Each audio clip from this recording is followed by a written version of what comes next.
Verde al este del Atlántico, la frontera más occidental de Europa, desde los imponentes acantilados de sus salvajes costas hasta sus increíbles formaciones geológicas forjadas por el fuego volcánico, proveen a Irlanda de una belleza natural espectacular, el escenario de más de 10.000 años de civilización humana. Desde una ciudad de los muertos que es más antigua que las pirámides de Egipto, hasta la playa donde el director Steven Spielberg rodó la primera escena de la película Salvar al Soldado Ryan. ¿En qué otro sitio se podría encontrar el musical The Lord of the Dance y el origen de la película Titanic? Las antiguas ruinas que dieron vida a Juego de Tronos y a un deporte nacional que se convirtió en el precedente del hockey sobre hielo. Un país cuyo rico legado cultural y vívida historia han inspirado a infinitas generaciones de escritores.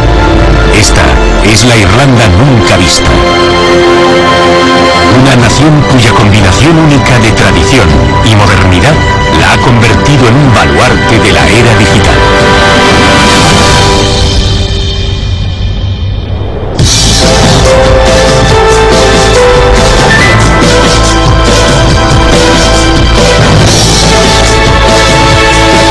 Irlanda desde el aire. El amanecer en Dublín, capital de Irlanda, situada en la costa este del país. Habitada desde tiempos prehistóricos, los orígenes de la ciudad de Dublín se remontan a los vikingos invasores, quienes navegaron por el río Liffey en el siglo X después de Cristo para establecerse aquí. 1000 años después, Dublín se ha convertido en una ciudad de 1,3 millones de habitantes. Desde las calles construidas sobre cimientos vikingos hasta la majestuosidad del castillo medieval de Dublín y los capiteles de la Catedral de San Patricio, el legado arquitectónico de la ciudad es increíblemente amplio. Entre las zonas más conocidas e históricas se encuentran las 5 plazas georgianas construidas en el siglo XVIII. Una edad de oro que también fue testigo de la fundación de la empresa comercial más icónica de Dublín. Esta es la cervecería de St. James, el hogar ancestral de la bebida negra, el nombre de pila con el que se conoce a la cerveza Guinness, una de las marcas irlandesas más conocidas. En 1759, el emprendedor y cervecero irlandés Arthur Guinness firmó un contrato de arrendamiento de la cervecería abandonada St. James Gate, válido por 9000 años. A cambio se le ofreció agua cristalina de las montañas de Wicklow, sin ningún coste adicional para producir su cerveza. En el corazón de la cervecería se encuentra el famoso almacén de Guinness. Este museo de cuento, dedicado a la historia de la compañía, posee en la parte superior un Sky Bar, donde los visitantes pueden disfrutar de una muestra gratuita de la famosa cerveza y de las vistas de una ciudad que sigue experimentando grandes cambios.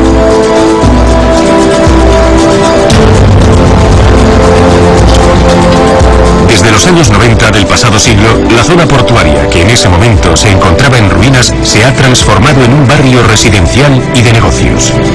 Se la conoce como la zona portuaria de Dublín, o también como el Muelle de Silicio, eclipsado por el edificio comercial más alto de Dublín, Hyperlink, la sede central de Google en Europa.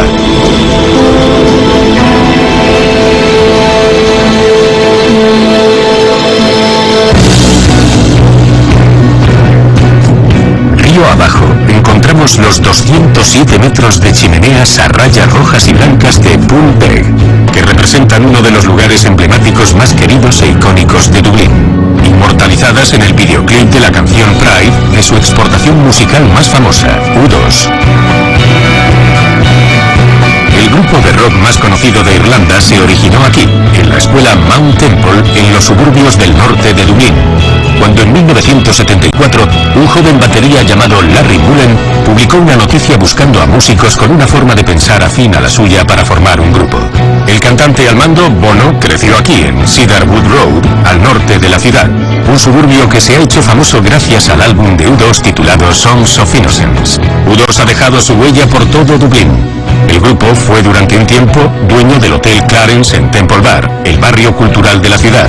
Bono reside ahora aquí en Temple Hill, una increíble mansión en el próspero suburbio de Killiney, donde entre sus vecinos se incluyen la cantante Enya, el director de cine Neil Jordan y el conductor de Fórmula 1 Eddie Irvine.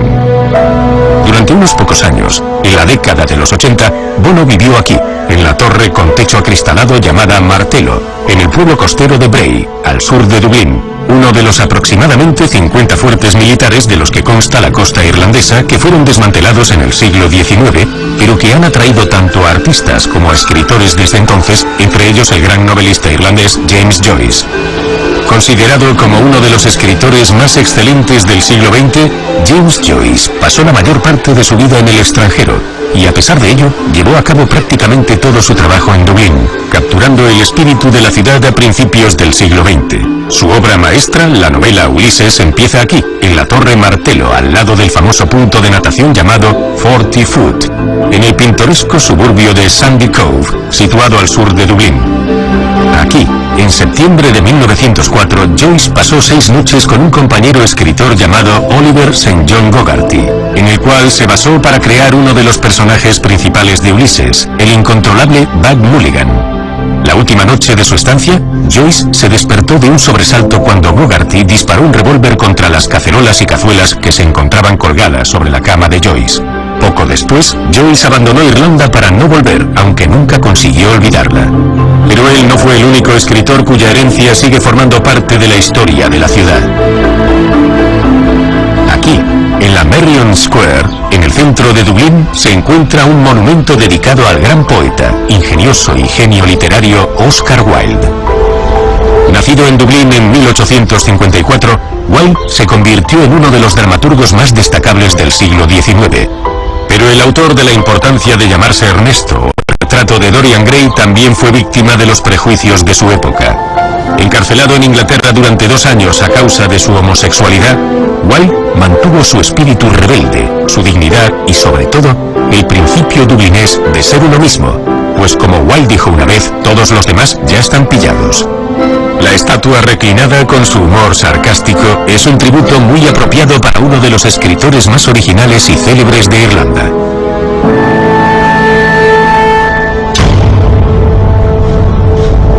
Otro de los maestros dublineses de la literatura del siglo XIX fue Bram Stoker, el autor de Drácula. Nacido en 1847 aquí en Marino Crescent, en el suburbio situado al norte de Dublín llamado Clontarf, se cree que Stoker basó algunos de los detalles más mórbidos de Drácula en los recuerdos de su madre sobre la epidemia de cólera que asoló Irlanda en 1832, llevándose consigo decenas de miles de vidas.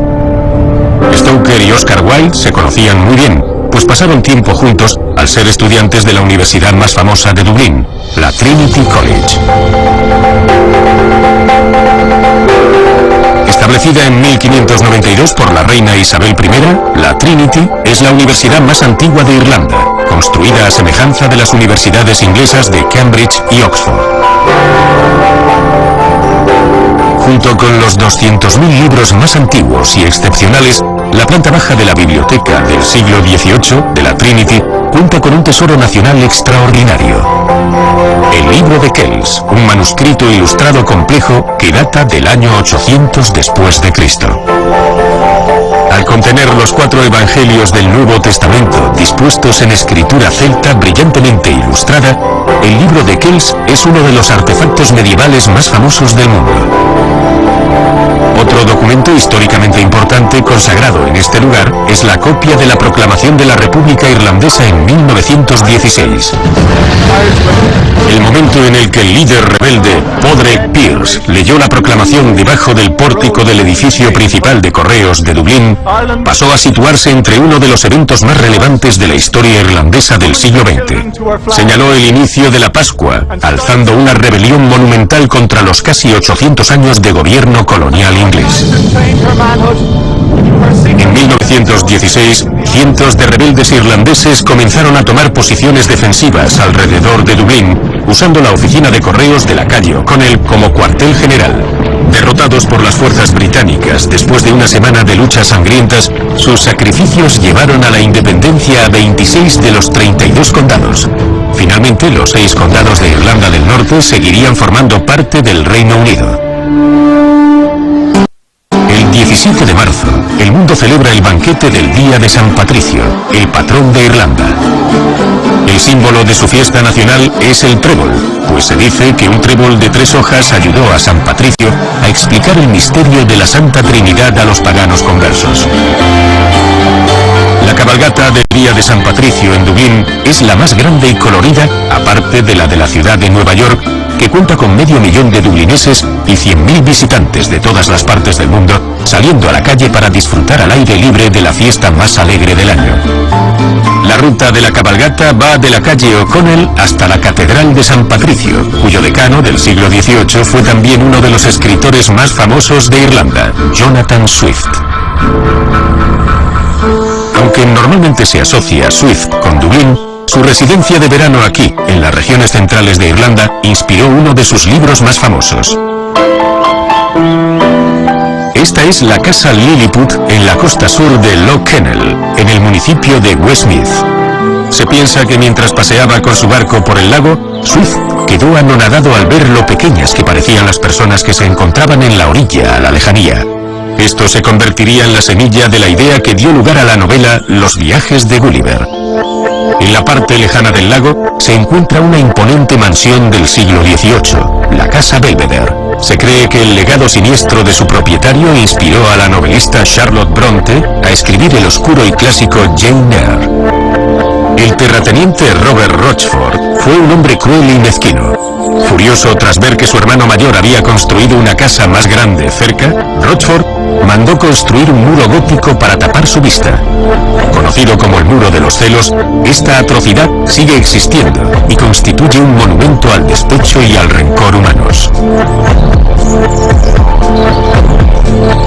A 80 kilómetros al este de la Casa Belvedere, en el municipio vecino de Meath, se yergue un monumento totalmente distinto.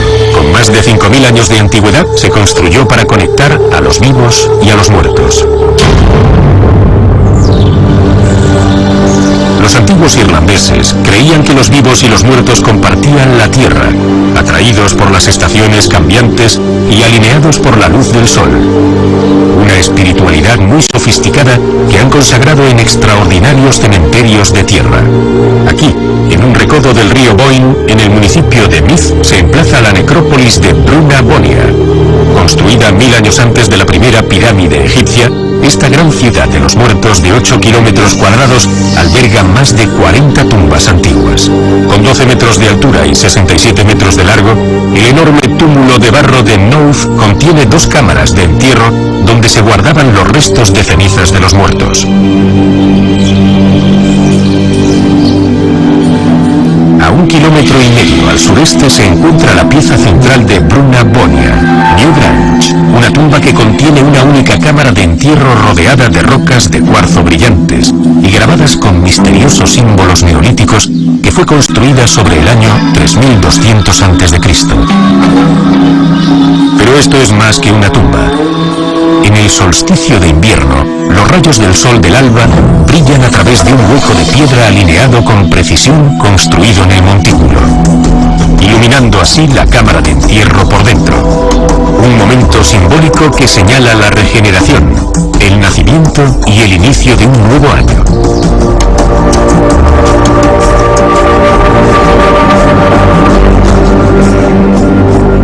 Forjado por los glaciares durante la última edad de hielo, el impresionante valle de Glendalough, en las montañas de Wicklow, al sur de Dublín, alberga el conjunto monacal más antiguo de Irlanda. En el siglo VI, se dice que el monje ermitaño San Kevin vivió aquí en el hueco de un árbol conversando con Dios, lejos de las distracciones mundanas. Estando Europa sacudida por la agitación política de los años oscuros, Irlanda se convirtió en un faro de luz. Glendalough se desarrollaría hasta convertirse en un complejo monástico inmenso, eclipsado por una elegante torre irlandesa medieval redonda. Sus puertas estaban situadas a elevadas alturas respecto al nivel del suelo, pues estos edificios se construyeron pensando en dar refugio contra los ataques de los vikingos. Sin embargo, es más probable que se usaran como torres de campanas y almacenes para reliquias religiosas. Eclipsada por su moderna basílica, la ciudad de Knock, al este de Irlanda, es uno de los lugares católicos de peregrinación más venerados del país. Aquí, una noche lluviosa de otoño de 1879, 15 personas aseguraron haber visto una aparición extraordinaria. La visión de la Virgen María, San José y San Juan Evangelista, los tres de pie sin moverse, flotando por encima del suelo, inmersos en sus plegarias. Algunos dicen que fue un engaño, otros que se trató de un milagro. Sea como fuere, el significado de esta aparición sigue siendo un misterio.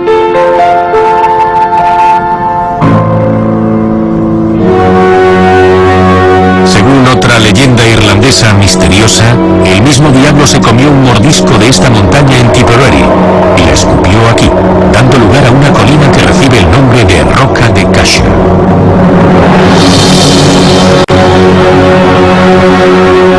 Un lugar eclesiástico espectacular que ocupa la cima de una roca y que está rodeado por un anillo de fortificaciones antiguas. En su corazón se sitúa una torre medieval totalmente redonda y las ruinas de una catedral gótica. Este fue el antiguo asiento de los reyes de Irlanda, el más famoso de los cuales fue el conocido Brian Boru, quien intentó unificar la isla entera bajo un único mandato.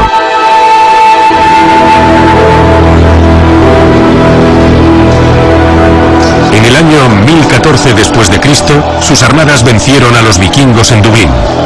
A pesar de que Brian Boru fue asesinado en el campo de batalla, su victoria aseguró la paz y la prosperidad en un momento marcado por la abundancia de guerras tribales intensas en Irlanda. La belleza salvaje de las montañas de Wicklow constituye el fondo de pantalla de decenas de grandes urbanizaciones del país. Aquí, en un tranquilo valle en la parte norte de Loch Tay, se encuentra uno de los más impresionantes, el castillo de cuento de hadas de Loch Allo. Propiedad de Gareth de Brun, miembro de la familia Guinness, este castillo ha albergado fabulosas fiestas a lo largo de los años, a las que han acudido celebridades como Angelica Hutton o Mick Jagger. La residencia de Loch Allo ha aparecido en Hollywood en largometrajes como El Rey Arturo o Braveheart. Más recientemente, el valle se usó a modo de fiordo escandinavo para la serie de televisión Vikingos.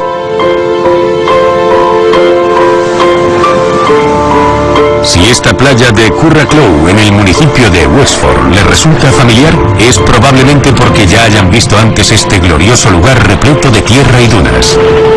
Imagínense el estruendo de los desembarcos y el sonido ensordecedor de las armas de fuego y la artillería. En 1997, Curraclow se usó como playa de Omaha en las brutales escenas iniciales de la película de Steven Spielberg, basada en la Segunda Guerra Mundial, Salvar al Soldado Ryan. La imponente fortaleza del esbelto castillo en el municipio de Meath se escogió para grabar la película de Mel Gibson, Braveheart. Este simula ser el alcázar asediado de York y del barrio londinense de Smithfield, donde se ejecutó a William Wallace. Construido en 1173 por el barón normando inglés Hugh de Lacy, el castillo fue en su momento un símbolo poderoso del gobierno inglés en Irlanda. En la década de 1970, las excavaciones en el lugar revelaron un grupo de 10 esqueletos sin cabeza, los restos de unos ladrones ejecutados cuyas cabezas se habían colgado en unas puntas que sobresalían de las paredes del castillo. A finales de la Edad Media, la fortaleza defendía la parte exterior del límite o raya, la parte del este de Irlanda dominada por los ingleses. Todo lo que estuviera más allá de la raya se consideraba territorio ilícito e incivilizado de los nativos irlandeses. De ahí el dicho, pasarse de la raya. Lejos de la supuesta civilización de los límites medievales, se encuentra uno de los territorios naturales más peculiares de Irlanda, un paisaje antiguo repleto de secretos extraordinarios. Aquí, en la costa atlántica del municipio de Clare, se sitúa uno de los paisajes naturales más extraordinarios del país. El terreno conformado por 250 kilómetros cúbicos de caliza conocido como el lugar sagrado desde la prehistoria, el Burren cuenta con antiguas ruinas, desde iglesias hasta tumbas, que simbolizan la conexión entre nuestro mundo y el más allá. Aquí la temperatura de los cimientos se mantiene por encima de los 6 grados centígrados durante todo el año, posibilitando el desarrollo de un ecosistema rico y diverso, donde plantas árticas, mediterráneas y alpinas crecen al mismo tiempo. La región constituye el hogar de las 3/4 partes de la totalidad de las flores salvajes de Irlanda, incluyendo las escasas orquídeas, y con ello constituye el hogar de cientos de especies de insectos.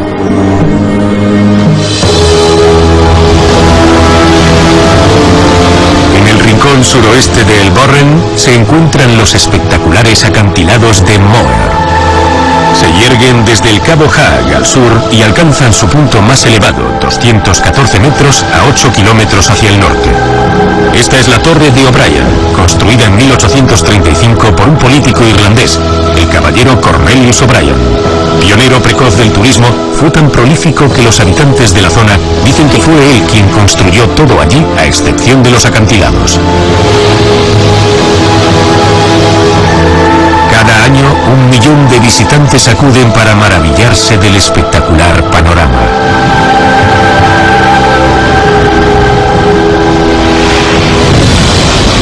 La cercana ciudad de Lahin, con sus vastas playas atlánticas, es uno de los destinos irlandeses surferos más populares.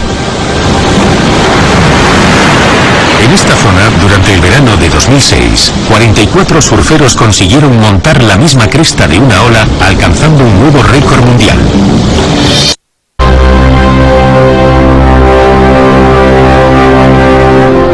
Al borde de la bahía de Clew, en la costa de Mayo, encontramos un castillo irlandés que vigila las aguas. Conocido como el Rockfleet, fue en su momento la casa de la poderosa reina pirata del siglo XVI, Grace O'Malley, quien tuvo bajo su control una armada privada, su propia flota de barcos y una cadena de fortalezas a lo largo de la costa atlántica. En 1593 navegó con su galeón pirata por el Támesis hasta llegar a Londres, para parlamentar con la reina Isabel I. Inicialmente O'Malley escandalizó a los cortesanos al negarse a hacer una reverencia, pero la reunión discurrió sin altercados posteriores. A pesar de que la reina pirata nunca consiguió el objetivo de contar con total libertad para su pueblo, murió insumisa y rebelde hasta el final. 250 años después de la época de Grace O'Malley, el paisaje de Irlanda ha cambiado para siempre. Estas cabañas abandonadas son recuerdos espectrales de la terrible hambruna de 1845. En aquel momento, casi 3,5 millones de personas, los 2/5 más pobres de la población irlandesa, dependían por completo de un único cultivo, la patata. Una plaga devastadora arruinó las cosechas de todo el país.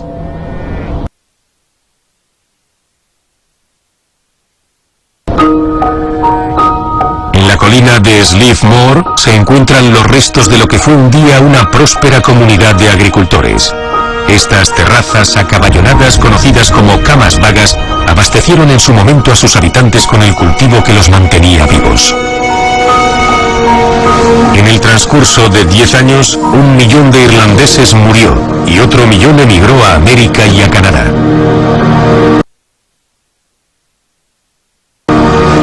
A medida que empezaron a entrar en la isla de Ellis, el país que abandonaron quedó dañado de una forma que nunca se ha podido olvidar.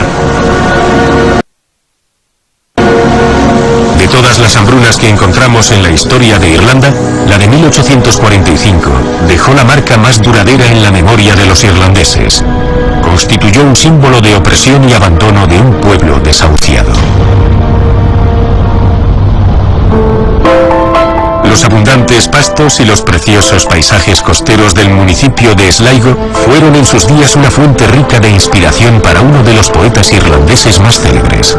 Esta es la montaña de Ben Bulben, un altiplano de caliza esculpido por los glaciares de la última edad de hielo. Desde arriba, los escaladores pueden disfrutar de las vistas panorámicas de un espectacular paisaje conocido con el nombre de Yeats Country.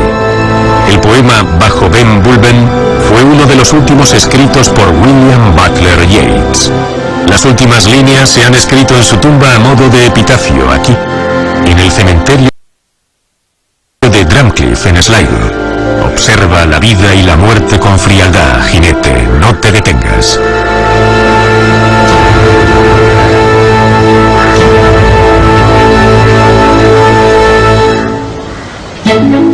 defensor de la belleza pura del oeste de Irlanda fue el director de cine americano John Ford.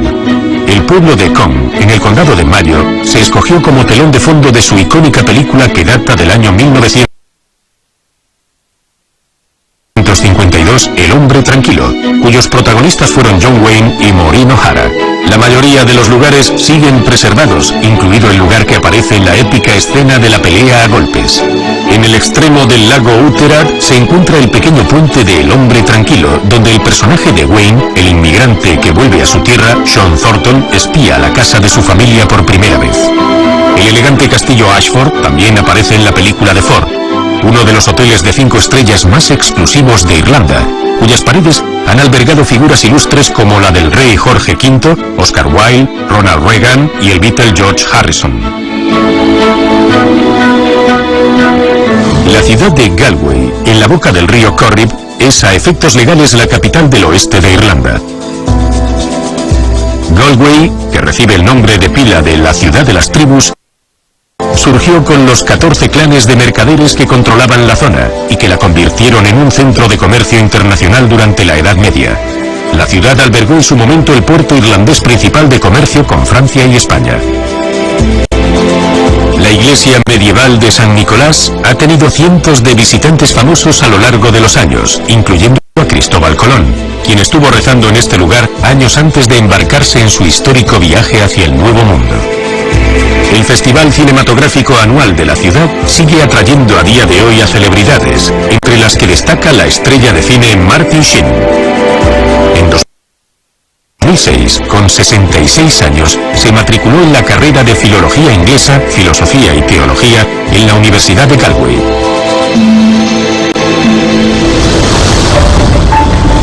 Localizadas en la desembocadura de la bahía de Galway se encuentran las 3 islas Arran, Inishmore, Inishman e Inisheer. En estas localizamos algunos de los restos arqueológicos más antiguos de Irlanda. Antiguas construcciones cristianas con paredes prehistóricas de piedra dispersas y fortificaciones vetustas, entre las que se incluye el fuerte construido en la Edad de Hierro y bautizado como Dana, que se construyó entre los años 1100 y 500 a.C. Construida sobre un acantilado de 100 metros de altura, en Inishmore, la fortificación fue en su momento completamente ovalada, antes de que la parte más externa del acantilado empezara a erosionarse por la acción del mar. La lengua principal de Arran es el gaélico. En este lugar, la lengua oficial se conserva fervorosamente y se habla a diario. La región de Gaeltacht de Galway contiene algunas de las instituciones nacionales de difusión, entre las que encontramos la cadena de radio y televisión en irlandés más importante del país. A 19 kilómetros al oeste de la ciudad de Galway, el pintoresco pueblo costero de Spiral también se conoce como Rosnarrun o Secretos de Glen, lugar de grabación del culebrón filmado en lengua irlandesa más famoso del país. Hasta la Edad Media, el gaélico fue la lengua predominante entre los irlandeses. Desde la gran hambruna del siglo XIX, que provocó la pérdida de 2 millones de hablantes nativos, el irlandés ha estado en declive. Aunque llegó a ser la segunda lengua más hablada después del inglés, ahora se sitúa en tercera posición después del polaco. Y a pesar de ello, su legado se mantiene fuerte. El inglés, tal y como se habla en Irlanda, tiene una estructura, un ritmo y un vocabulario basados en el idioma irlandés. Un buen ejemplo sería la palabra crack, que significa gracioso, travesura y buenos momentos. Perfectamente definido para el mundo con una famosa visita presidencial. Durante el verano de 2011, el presidente Barack Obama convirtió el pequeño y aletargado pueblo de Moneygall, de 300 habitantes, en el pueblo más grande del oeste. El motivo de este frenesí mediático fue un descubrimiento genealógico. Un zapatero de 19 años de edad que emigró de Moneygall a Nueva York en 1850. Los historiadores locales descubrieron que no fue otro que el mismo tatarabuelo materno del presidente Obama. Cuando la pareja presidencial llegó al pueblo, un gran número de habitantes fueron a darles la bienvenida, entre de ellos Henry Healy, el primo octavo del presidente, conocido localmente como Henry el Octavo. Después de visitar su hogar ancestral, el presidente pasó la noche en el pub Ollie Hay, bebiendo cerveza con los cautivados habitantes de la zona, dejando a toda la prensa mediática mundial apelotonada en la puerta. 3 años después de esta visita histórica, la plaza de Barack Obama ha dado a este antiguo y remoto páramo rural una nueva vida. Aproximadamente 100 millones de personas en todo el mundo aseguran tener ancestros irlandeses. El presidente Obama es solo uno de los muchos americanos a los que les gustaría reconectar con sus raíces irlandesas. Aquí, a las orillas del río de Aguas Negras en el condado de Cork, se sitúa la magnífica mansión paladiana conocida como la Casa Castle High, comprada y reformada por la friolera de 34 millones de euros por el animador e indiscutible rey del baile americano-irlandés Michael Flatley. La estrella del baile no fue el primer dueño famoso. La mansión Castle High fue el hogar de residencia durante la infancia del académico irlandés Douglas Ross Hyde, el hombre que en 1938 se convertiría en el primer presidente de Irlanda. A 32 kilómetros hacia el sur del Castle High se encuentra un castillo todavía más famoso, un lugar donde, según cuenta la leyenda, nació el don de la palabra.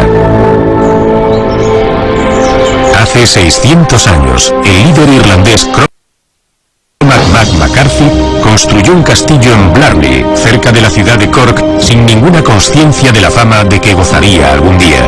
Durante décadas, centenares de turistas impacientes han venido a besar la piedra de Blarney, un bloque de caliza construido en la cima de la torre de almenaje del castillo.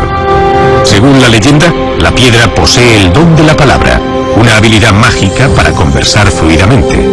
Para poder besar la piedra, los visitantes tienen literalmente que agacharse con la espalda hacia atrás, suspendidos por fuera del límite del parapeto. Al mismo tiempo, el beso suponía un gran riesgo tanto para la vida como para las extremidades, ya que se cogía a los participantes por los tobillos y se les colgaba de las almenas.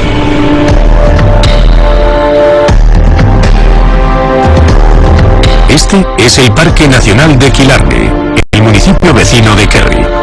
103 metros cuadrados de bosques y lagos que conforman el hogar de especies de flora nativas que van desde bosques de robles y tejos hasta manadas de ciervos comunes irlandeses que han medrado en la zona desde la edad de hielo.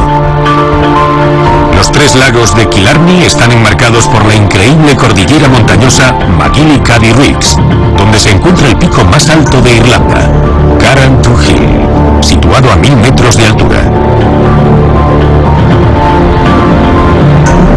Hacia el norte se localiza la ciudad histórica de Killarney, el hogar donde nació y creció el actor Michael Fassbender, actor en 12 años de esclavitud y en X-Men. La estrella de Hollywood fue alumno de la St. Brendan's College, pero la ciudad tiene a un residente anterior todavía más sorprendente. Killarney fue un día hogar de un hombre considerado como el Oscar Schindler de Irlanda, de forma totalmente justificada. Nacido en 1898, Hugh O'Flaherty se crió aquí, cerca del Golfo local, donde su padre trabajó de camarero. Al haber estudiado en una orden religiosa, se le dio un puesto en el Vaticano durante la Segunda Guerra Mundial. Usando la embajada irlandesa como refugio, O'Flaherty llevó a cabo una operación secreta. Escondió a judíos refugiados y a soldados aliados en casas seguras por toda la ciudad. Fue tan implacable evadiendo a la Gestapo que se le empezó a conocer como la Pimpinela Escarlata del Vaticano y llegó a salvar a 6.500 personas de los nazis. El monseñor murió en 1965. Actualmente hay un monumento en su honor en la ciudad de Killarney.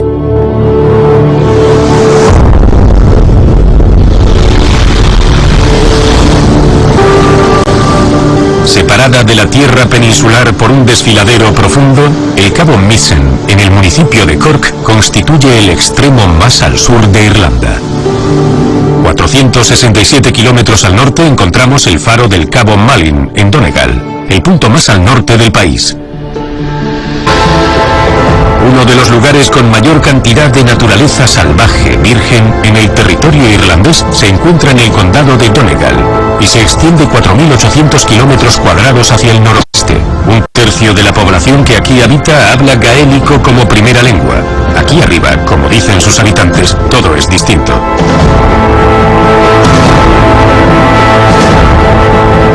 En el este del municipio, el conjunto monástico de Station Island, en Loch Derg, esconde una cueva subterránea donde en el siglo V, San Patricio afirmó que había tenido una visión del cielo y del infierno.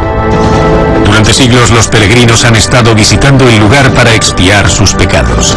En 1763, el monasterio original se sustituyó por una basílica donde los creyentes siguen yendo a rezar, ayunando durante 3 días mientras caminan descalzos alrededor de los restos de las celdas monásticas antiguas. Sellada en el año 1632, la cueva de San Patricio no se ha vuelto a abrir desde entonces. El condado más al oeste de los 6 que encontramos al norte de Irlanda recibe el nombre de Fermanagh y es conocido como el Condado del Lago. Desde el cielo es fácil de entender por qué. El terreno está dominado por el grandioso Loch Earn, 2 lagos conectados que poseen 154 islas y laberintos de agua y penínsulas. En 1994, esta gran cantidad de agua se conectó al río Shannon, en el sur, a través de un canal de 63 kilómetros de largo, dando así lugar a un pasaje continuo de navegación entre Irlanda del Norte y la República.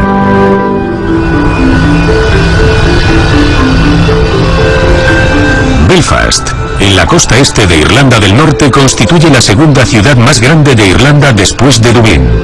Su centro administrativo, el ayuntamiento, celebra un estatuto instaurado en 1888 por la reina Victoria.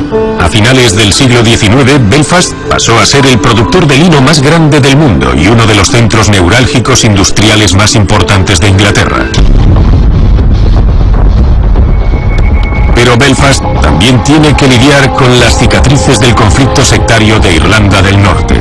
El Europa, situado en el centro de la ciudad, arrastra una fama oscura. Atacado más de 28 veces, es probablemente el hotel más bombardeado del mundo.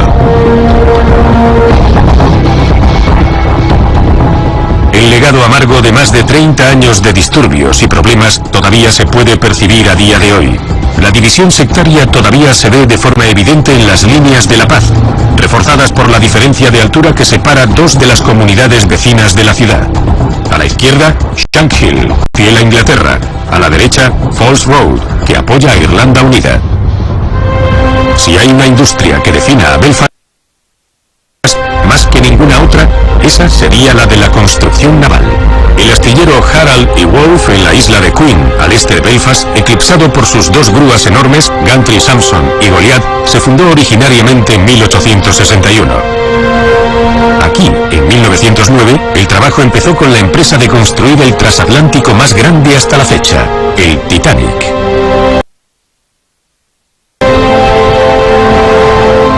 Este edificio escultural alberga la experiencia Titanic de Belfast, un museo sobre la construcción del transatlántico más trágico del mundo.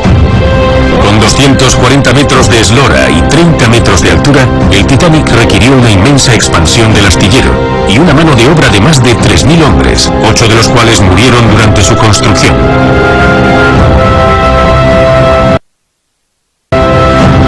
Al norte de Belfast se sitúa uno de los paisajes más evocadores del norte de Irlanda, el condado de Antrim Coast.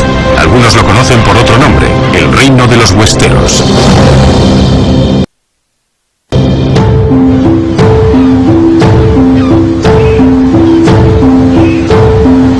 Habiendo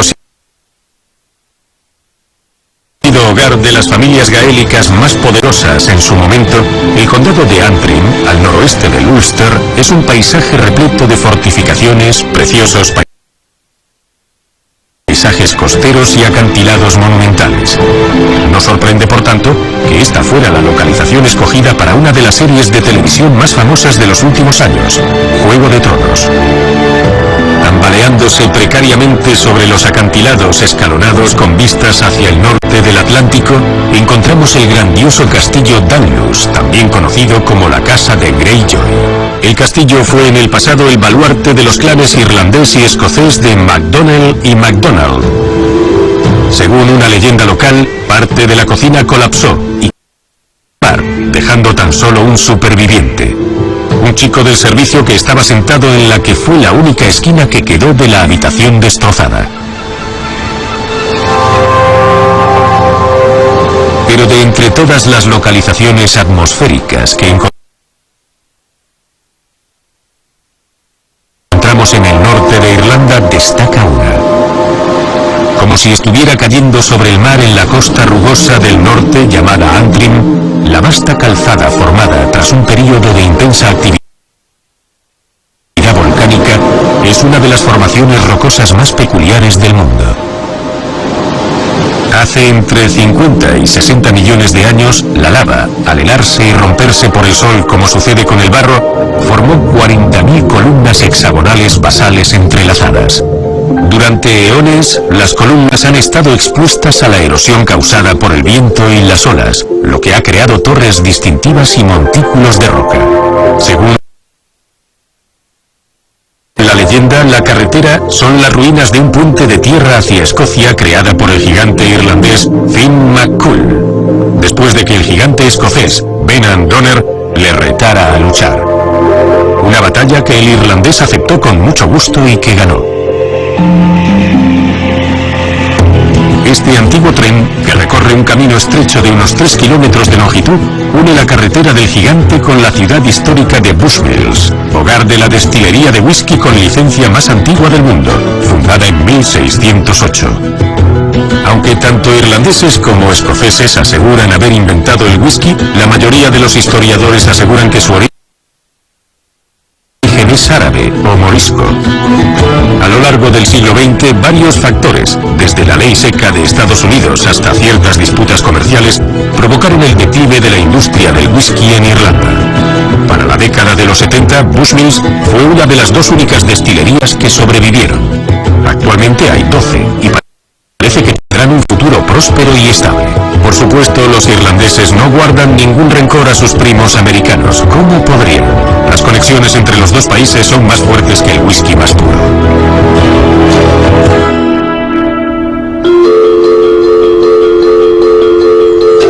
El juego del hurley es uno de los deportes nacionales más populares de Irlanda. Se juega en un campo de 145 metros cuadrados. Los dos equipos rivales se pasan una pelota de cuero llamada sliotar y la golpean con unos palos planos que reciben el nombre de hurley, marcando puntos por encima y por debajo de la barra cruzada de los postes de la portería, situados al final del campo a ambos lados. En el siglo XVIII, los irlandeses inmigrantes empezaron a jugar sobre los estanques congelados de Nueva Escocia, al juego que evolucionaría hasta convertirse en el actual hockey sobre hielo. Bienvenido al otro Hollywood, famoso por razones totalmente distintas. Este es el club de golf Hollywood en County Down, el primer campo para entrenar del antiguo número 1 mundial de golf Rory McIlroy. Iniciado en este deporte gracias a su padre cuando tenía 7 años, Rory fue el miembro del club más joven y aquí se le pudo ver practicando diariamente. 20 años más tarde, McIlroy ha sido 4 veces campeón del mundo, habiendo ganado en 2011 el US Open con una puntuación en el torneo que batió récords históricos.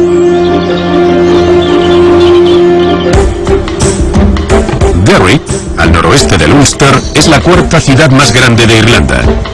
En el corazón de la ciudad se encuentra una de las murallas más impresionantes de Europa. Con 8 metros de altura y 9 metros de ancho, el almenaje, construido en 1618, no se ha violado nunca. De ahí su nombre de pila, la Ciudad Virgen. Derry ha tenido una historia un tanto problemática. El 30 de enero de 1972, las tropas británicas abrieron fuego en una marcha pacífica a favor de los derechos civiles de la zona de Bogside de la ciudad y mataron a 14 personas. La atrocidad inspiró una de las canciones más famosas de U2, Sunday Bloody Sunday. Una vez que terminaron los disturbios de 1998, el ambiente de la ciudad cambió.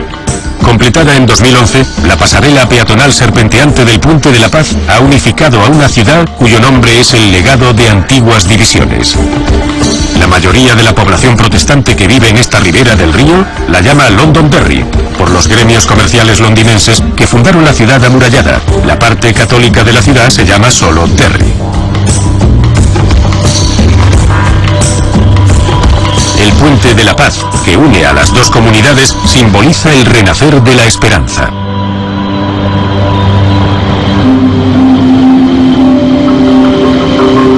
En 2013, la ciudad de Ballymena, en el condado de Antrim, condecoró a su habitante más famoso, el actor Liam Neeson, estrella de La lista de Schindler y La guerra de las galaxias.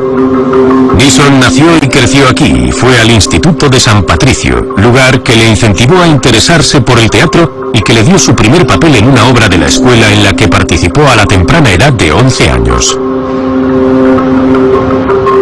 Puede que el maestro Jedi Qui-Gon Jinn no sobreviviera a la amenaza fantasma, pero la saga de la Guerra de las Galaxias volvería a Irlanda.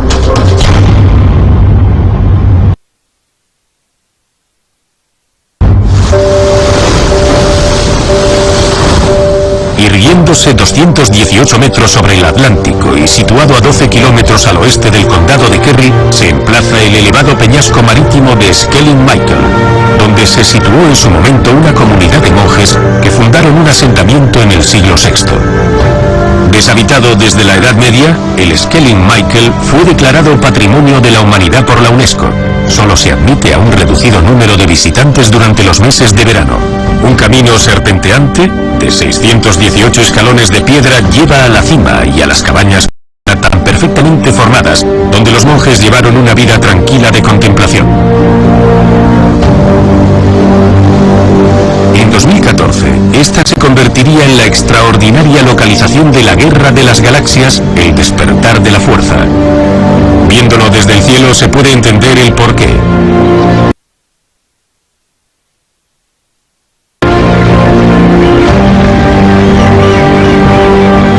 La escarpada cumbre, asediada por el océano, no se puede comparar a ninguna otra parte del mundo. Cuando el dramaturgo George Bernard Shaw, nacido en Dublín, visitó el Skellig en 1910, lo describió como un lugar increíble, imposible, de locos, que formaba parte de nuestro mundo de ensueño. Irlanda, un paisaje antiguo marcado por 10.000 años de historia y cultura de la humanidad, un manuscrito ilustrado como ningún